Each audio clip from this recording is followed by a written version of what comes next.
Hello, everybody, and welcome back to the Gotham Sports Machine. I'm your host, Jack Healy, joined today by my co-host, Mark Healy, and we're going to talk some New York basketball. How you doing today, Mark? I'm doing great. I'm really excited about the series against the Hawks.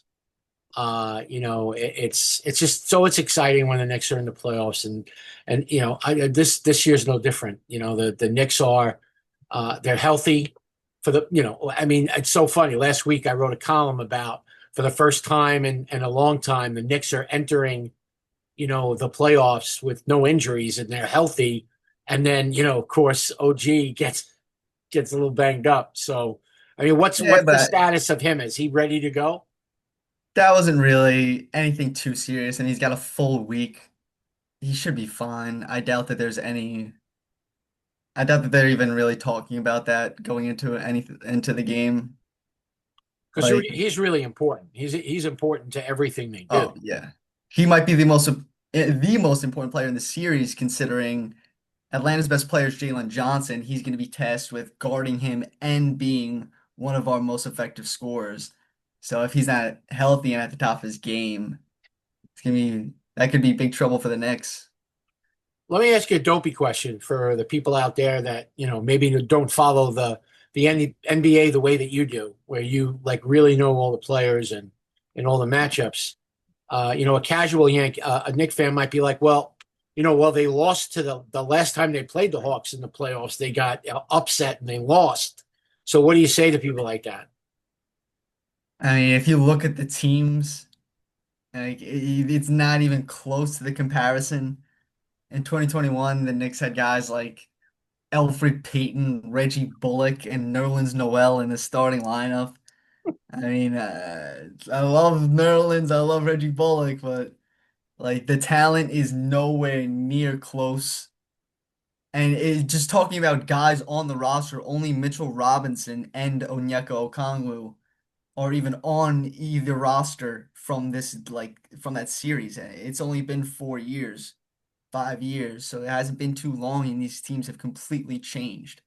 So And you no really Trey can't. Young, no Trey Young on the Hawks anymore, Yeah, right? like most of the main pieces and all of the pieces on either side of that series have been long gone. So like to even take any of that old series into account, like this is a completely new team. This is a completely new series. The disparity in even these two teams, I think some people, a lot of these media and experts, apparently now the Knicks aren't with the top tier teams, and no one's considering them a contender, like a legit contender, like the Spurs, Thunder, Celtics, and Pistons. Like the Hawks should not be in the same class as the Knicks. No one should like, if anyone was really taking this Knicks team seriously, like it wouldn't even be a question. It would just be Knicks in four, Knicks in five, and everyone would just be going on with their day. But it doesn't seem to be that anybody, especially Colin Cowherd, who's really chatting up Brunson and really say, oh, he can never be the number one option, this and that. Like that guy's ever had anything smart to say. No, you're right. Look, Cowherd has a thing about New York anyway. He's like the only reason people talk about New York sports, is because it's New York. He goes, but the teams stink. He always says stuff like that. Um, but here's the thing. You're right. Like a lot of the national media, a lot of the people who are as you say, are experts. Are completely dismissing the Knicks as a contender to go to the finals. And look, they'll have their certainly have their jobs cut out for them. It's not going to be a walk in the park, and it's certainly not a slam dunk. But this Knicks team is good. And I think one of the big reasons for that, and you can tell me whether or not you agree with me, is a healthy Mitch Robinson, who to me is the best rim protector, offensive rebounder in the NBA today. He's going to be huge. I mean, having him healthy, and especially in this series when you don't know if the Hawks back up big man Jock Landale, who's really the only other guy with size that you can really put against a guy like Mitch Robinson and Towns, who are giant. Like They're two really big dudes. They're both 7 foot, over 240. Onyeka Okongwu, he's about 6'10", 6'11", 240.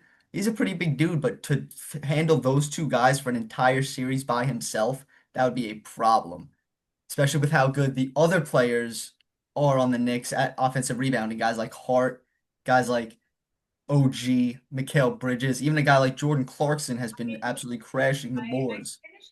This is a team that thrives on offensive rebounds, and if you let them get second chances, it's been their bread and butter of beating teams for the past 2, 3 years. What do you think about that the recent game that they played with the Hawks? Do you think that was a playoff preview, or is that one of those games where it's the regular season, so you throw it out? I mean, it's late enough that it is a little taste, especially like the Hawks were on a really big win streak, especially a big home win streak, and the Knicks came in and they really were just like, meh.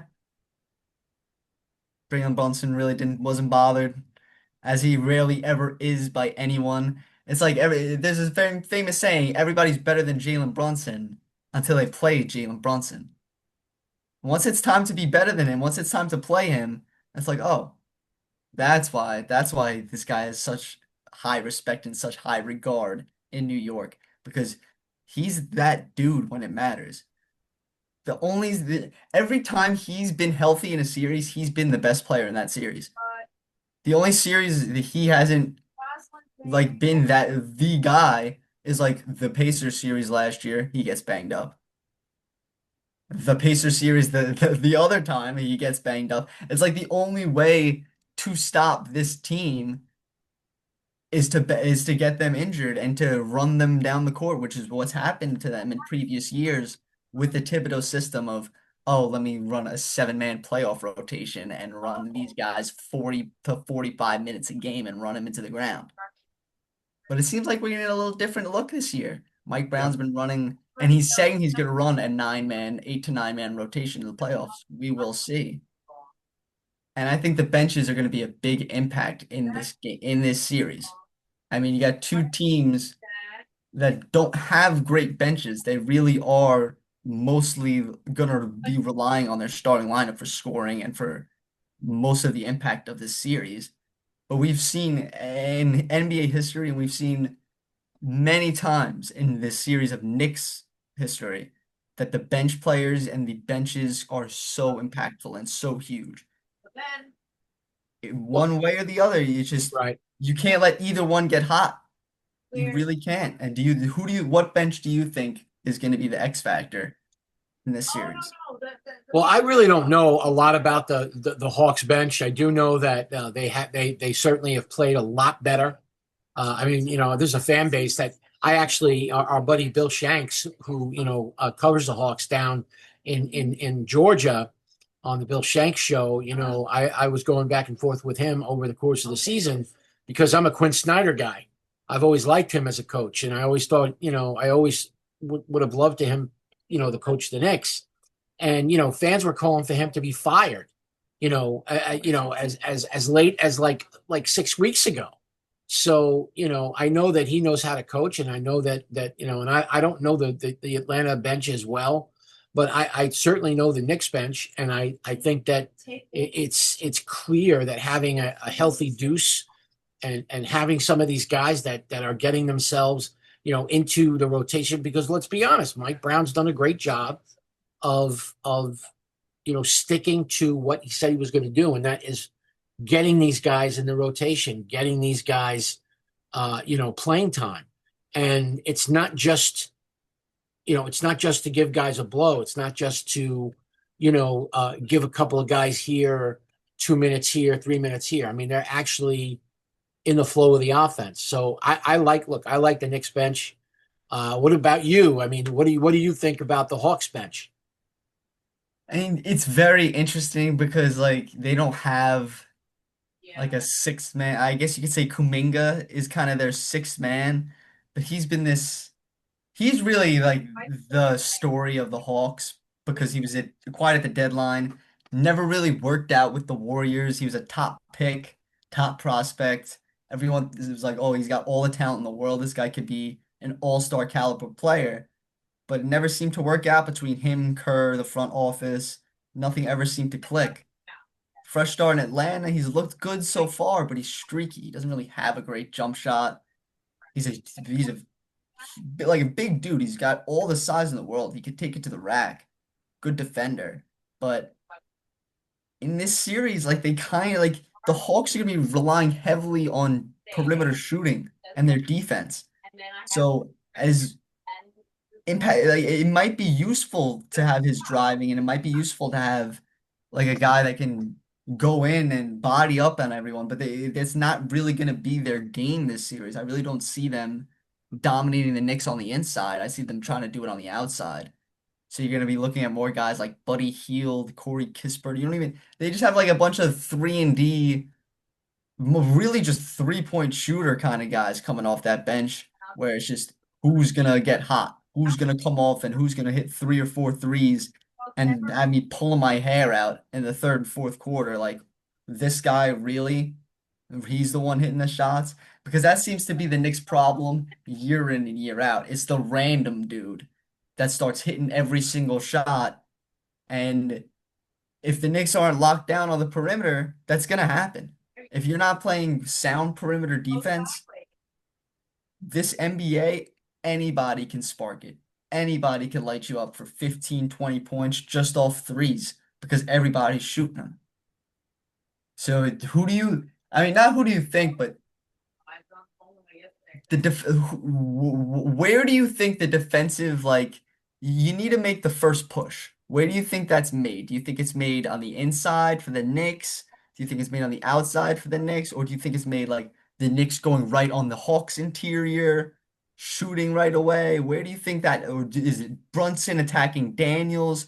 What do you think is the biggest defensive like Well, matchup to look look, at? as you said, it's the 3-point shooting. Like they have to defend.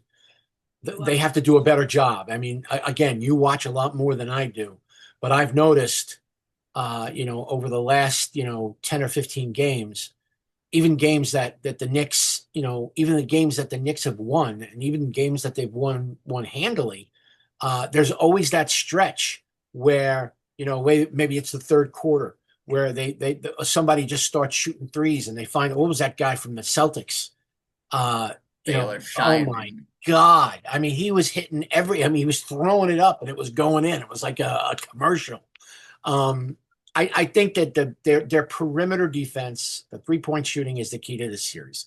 If the Knicks can limit, uh, the amount of runs, the Mets, like they'll miss a shot or and then they'll come back in transition, and then they'll get two, Instantly they'll chuck give up a up two or break. three, three Mm. pointers like right there, and then you're down like 9-0. So they got to watch that, and I think that's where Bridges comes in. And we haven't heard a lot about Mikal Bridges this year. We haven't really heard a lot about him other than people continuing to criticize the Knicks for giving up all the picks to get him. But I think he's an incredibly important part of this rotation. I think he's an incredibly part. He's a very, very important sum of the parts. He's a cog in the machine. What do you think? Do you think Bridges is a key to how this team plays? I think it's absolutely ridiculous for anybody who's like, I don't think it's ridiculous to be like, oh, they gave up a little too much because maybe he isn't worth 5 first-round picks. Maybe he hasn't given us that value. But as far as what he has given us, he's exactly what we paid for. If you look at his numbers this year compared to his numbers in Phoenix when he was considered one of the best role players in basketball, or nearly identical points wise, defensively. He's one of 18 players to have over 50 blocks and 50 steals this season. Right on par with the year he was defensive player of the year, but getting votes for. I think he came in second that year. And it's like just because the scoring might not be what it was in the previous 2 years when he had more of a role in the offense, Right. which is expected. Like he's gone from being in Brooklyn the number one option. To like Last year four, he was right? He's like four now. Yeah, he last year he was more of a three, and now he's like basically the four because has taken more of a role. Yep, And it's just I've always been a Bridges guy. I've always loved the energy he too. brings, Me just too. the way he plays the game. He's got high IQ. He's been big in big moments. He's a playoff performer. He's a playoff riser. I think he's going to show it again this playoff run. I mean, he's clutch. Without him, we don't beat Boston last year. Right. And you're going to have to play Boston again this year if you want to make a finals run. No, I agree. I agree. But that's the thing. Like, people look. It happens all the time. It happens in every sport. It happens, uh, whenever there's a New York team involved. Unless it's the Yankees, rarely does the mainstream media ever look. It's always like, when these other guys played for other teams, it seems, that they get more respect. But when they play for the Knicks or they play for the Jets or they play for the Mets, there's this whole like different way of the mainstream and these experts and the way that they look at players. It's frustrating because, as you said, the numbers are very similar to what he did in Phoenix, and yet he's not getting votes for Defensive Player of the Year. He's not talked about, and I think it's because he's a Knick, and that's okay. I don't mind that. That doesn't bother me. I mean, I know some people get bothered by it. I don't. Underestimate us all you want. Underestimate the Knicks because you're going to do it at your own peril. Here's another question I have for you. I've noticed over the last, I want to say, 3 weeks, I've seen a real progression in the way that Brunson and Cat are working together on the floor. It seems like for whatever reason, whatever they've been working on is starting to work. Do you think that A is the case, and B, how big of a role does that play in this series? Not even just the series. I mean, the season. Right, That's been one of my biggest gripes all year about how Mike Brown has run this team. It's been really my only problem is his involvement of Cat and his use of Cat. It seems like he's finally gotten to a point where he's comfortable with giving Cat a major role in the offense. And like he doesn't need to be shooting 15, 20 times. He doesn't do that. That's never been his game. Like he's never been a chucker. Like he shoots the ball because he's a great scorer, but you never just look at his stat line and see 23, 25 shots. He right, needs the ball in his hands though. You need to be giving him into him the high post. He's a smart player. He's a great passer, and he's giant. He can see the defense a lot better than Brunson. He can take these hits and these screens a lot better than, I mean, I don't know about better than Brunson. Brunson's a pretty tough dude, but you want him taking those hits and not Brunson. right, So the fact that they've been able to get this pick and roll, pick and pop game working and the two-man game working, that could be the key to the Knicks making a finals run. right. I mean, this has been what we've imagined for this team ever since we got Towns, ever since we made all these acquisitions to build this core. It's always centered around these two guys working as a tandem. And I mean, this is almost do or die. If they don't make at least the Eastern Conference Finals, I would say over an 80% chance that they just go all in for Giannis. And nobody's gonna really I hope talk they about go. that. I hope they do it regardless, unless they, win the championship. I still want them to do it. You know what I mean? Like Giannis is like he wants to be here, but we got a long way to go. But Yeah, I don't really even really want to go into that. But Cat, as at the end of the day, Cat has to prove he can I agree. work cohesively with Brunson and make a deep playoff run. And I think we got a glimpse of that towards the end of the season. And now that we're in playoff basketball and they're going to be relied on, like it's not, oh, let's get into the flow of the offense. Oh, let's try these things out. Like this is going to be, they're going to have a game plan for the game, for every game. They have a game plan for the series and it's going to be execute this, execute that. And I'm look, looking and forward to it. you got to focus on the series in front of you. You can't, and the game in front of you. Now it's like one game, win the series. Like that's what you have. How That's how we have to think as fans. That's how the team has to think. You got to focus on the game in front of you and not take anything for granted and not mess around. Look, you always yell at me and say, you always say the regular season doesn't matter. To me, yes, it does. It matters for the contender teams because the contending teams, they want to get a good seed. They want to have home advantage, in a playoff series. They want to be healthy. And health is such a big key, for this second season. You know, it takes forever, because there's like 3 games off, 2 days off between every game that they play. But it's almost. I feel like even last year, like I didn't have high expectations for them going into the playoffs last year, because they were a little banged up and being disappointed from the year before. But I feel good about this team. Like I feel like I'm not looking ahead to the finals, and I'm not looking past anyone. But I really feel good about this Knicks team and the way that they've played this year. And I really think that like you, I was always wondering about Mike Brown's offense and what it was doing and where it was going. But I feel like the results will tell the tale. But I feel better about Mike Brown coaching this team right now at this time than I would be if Tibbs was still here. What do you think about that? There's only one reason why I say that. I'd say I'd be more if Tibbs played his bench and played an 8-9 man rotation. I would not be the what Tibbs is the way like his basketball game plan worked. Yeah. Like they were in position to beat every single team when they had their best players on the floor. But they only played 7 guys, and that they played 7 guys over 30 minutes a game for over 15 games. They were dead. Mike Brown has gotten the starters' minutes down to like Hart's down like 7 minutes. Pat's down like 5 minutes from last year. Brunson's down 4 or 5 minutes from last year. Bridges 4 or 5. Like these guys have played drastically less and are going to be playing drastically less. They're gonna be so much more well rested.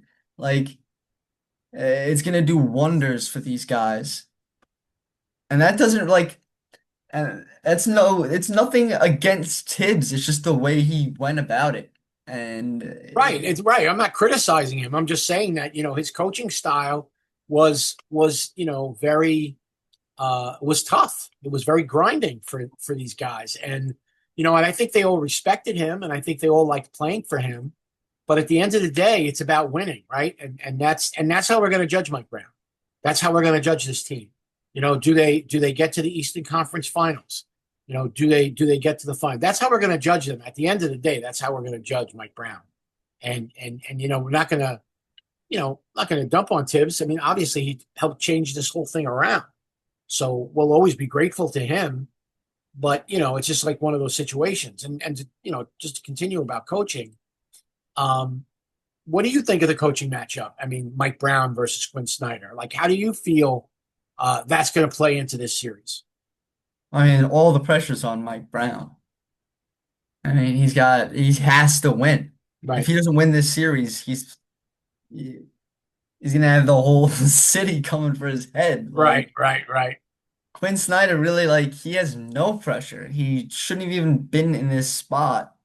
He's riding a team that like he's basically just gonna go out there and tell his guys to play their game. Play free, play aggressive, and come right after the Knicks. It's going to be the Knicks that have to settle down. It's going to be in the Garden too. The Garden crowd is not going to be happy if they come out and they look like if they come out and they look like crap and they start shooting and then Atlanta jumps out to a big lead. They're going to hear it right away. And it's right away. It's going to not look good for this team because the last thing you need is the media, the fans, and everybody coming down on a coach that's in this spot for the first time in New York. Yeah, but here's the thing about Mike Brown, though, and like I said, I wasn't overly like overjoyed when he was the guy that they hired. But here's the thing: the sense that I get from him, it's just the way he deals with the media, just the way that he, does these post game pressers and stuff like that. He doesn't seem like a guy that's bothered by pressure. Like he doesn't seem like a guy that's like, you know, second guesses himself or you know what I'm saying? Like he just seems to I me mean, like, he does have experience, and he has yeah, been in the mo. He has been in some big moments. It's just he hasn't right. being the head coach of the Knicks in a series like this. Gonna come with a lot of Oh, pressure. I agree, but I just doesn't seem he just doesn't seem to be a guy that, and maybe that'll change. Hopefully it doesn't, but he just seems to me like a guy who can handle the pressure. Okay, so Jack, the last question, because when's the first game? Saturday is the Game first one game, game Saturday. one. So by the time we join you again and again, folks, apologies, we didn't drop our regular Tuesday podcast. Jack broke the computer. No, we had technical difficulties yesterday. We weren't able to record, but that's why we wanted to do it today because we wanted to break down the series before the series. So where do you think? What is your pick? Like where? What do you? What? How do you think this series is gonna go? Well, as I did my breakdown earlier in the day today, and I gave a little Knicks in five preview, and that's my the Knicks in five. I mean, Where did honestly, where did you do that? You did that on on Gotham Sports Machine, it's on our TikTok, Instagram, Twitter. what is it? So it's Gotham Sports MCH. You gotta That's let the the people Twitter. know. You gotta let the people know, Jack. They gotta know where to see your stuff. Well, I thought you did I a put great it job. everywhere. I thought you did a great job, and I agree with you. I think it's Knicks in five too. I think it's Knicks in five. I mean, I think that's even being generous. If they take care of business, it should be a sweep. I mean, like I mean, you would love it. You would love to see it, but if you give them a game, you give them a game. But I really want to see. Um, I'm just really, I really want to see how that game one goes down because that's going to be such an important. It's going to be such an important uh, opportunity to send the message, like, yeah, regular season's over, guys, and like, we're going to dominate this series. I really want to see that. Be nice for one of the teams that we both that we root for. You know, be nice to see one of them dominate, right? Yep. Well, this has been another great episode of the Gotham Yep. Sports Machine.